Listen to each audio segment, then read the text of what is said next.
So yeah, the PS5 Pro was just announced and people are actually going crazy over it.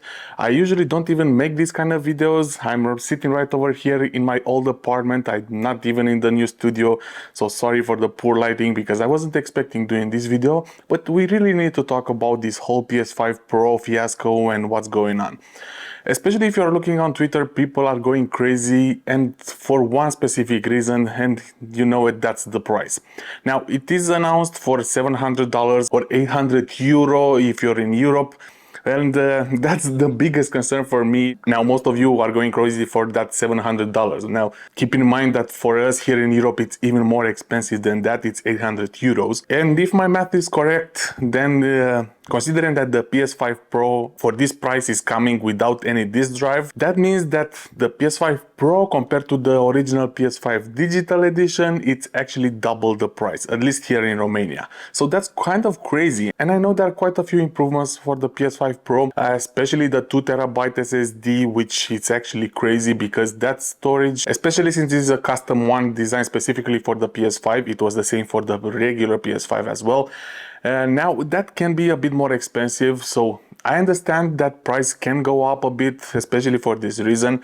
But other than that, okay, the hardware of course is way better. Well, they claim it's almost twice as powerful as the PS5. The performance versus fidelity gap is closing down, which is the biggest improvement yet, and they actually started with this one. And I agree, that's really a nice, cool feature, but now I'm wondering, for whom is the PS5 Pro designed for? Is it for us out there that already have a PS5?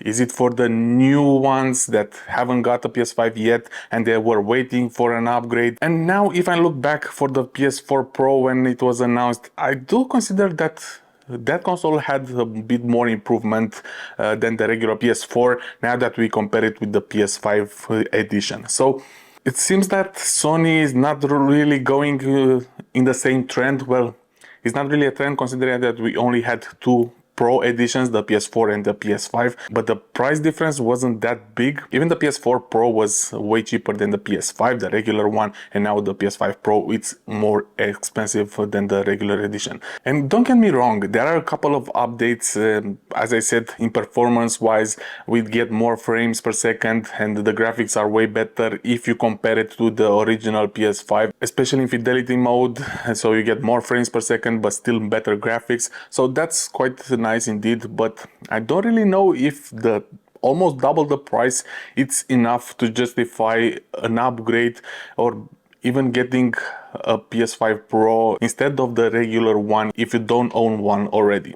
And I actually had a couple of chats with one of my friends. There are some that already have the PS5 and they say that they will never upgrade to the Pro because they don't really see a reason why they should upgrade considering the big price difference. But there are a few that will say, okay, this is my only console, my main device. I really need to get the latest version of it, more performance. Some new games will come out down the line like GTA 6, and we are expecting some interesting features with the PS5 Pro on that one. But there are other ones that don't even have a PS5 yet and they were waiting for it just to see if they should buy a regular one or the Pro one, and neither of them have said that they will buy the Pro because they can't justify the money.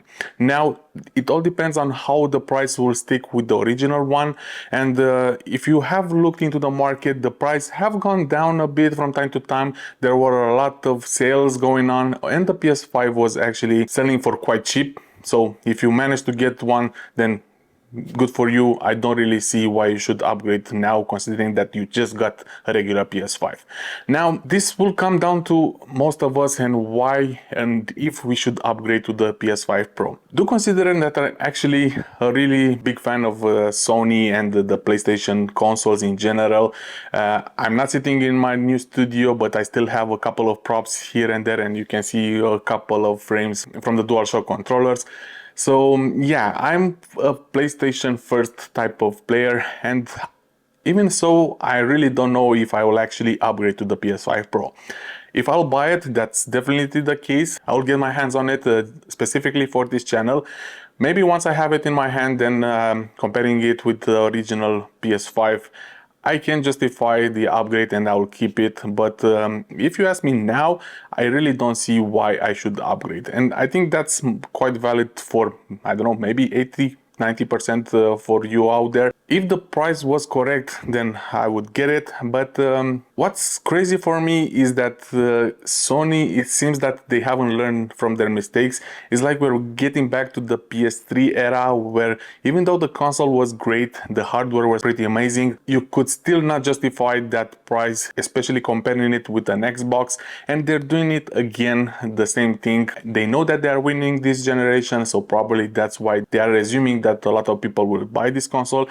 But then again, it's a refresh, it's not a completely new console. I don't really see how this will sell that well, considering that so many PS5s were sold already. And there are a lot of other factors to have in mind, especially if you want to take full advantage of the new performance.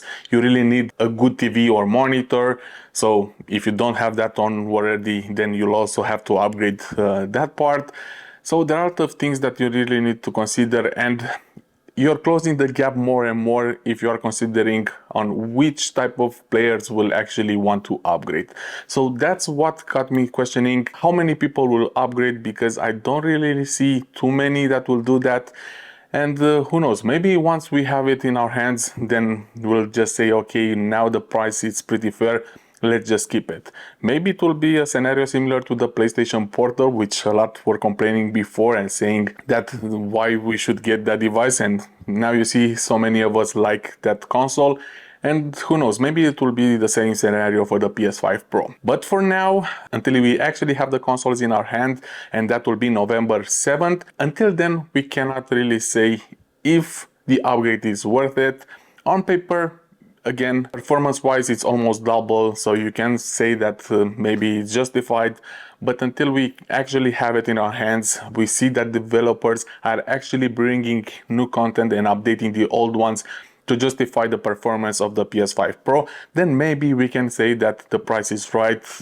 It may not be for everyone, but at least we have a reason why we can upgrade to the new console. The pre-orders are starting September 23rd, if I remember correctly. I'll put it right here on the screen, but the shipping will be on November 7th. It's similar to all the other consoles, and I remember for sure that PS5 and also PS4 Pro came out during the same period. So I'm excited, it's like a tradition at this point. As I said, I will get my hands on it and we will discuss more once we have it. Now, let me know in the comments what you think about this whole price fiasco, or if you don't really care about the price, and better yet, disregarding the whole price, what do you think about the PS5 Pro? Do you think that it's a really good upgrade comparing with the PS5? Do you think it's enough that could justify an upgrade for you? Again, without considering the price, I'm really curious and just talk about this aspect without thinking too much about the price. I'm really curious what you think about the upgrades in its essence, and also I would love to know if you will upgrade, or if you don't own a PS5 already, is this the time that you're considering getting one, or you'll just stick with the old PS5 console? Let's have a chat, and again, sorry about the whole lighting situation because I wasn't preparing a video today, but hope you enjoyed it and you find this useful, and let's continue the chat in the comments down below. That's it for this video. This is the Tech Unravel, and I'll catch you in the next video.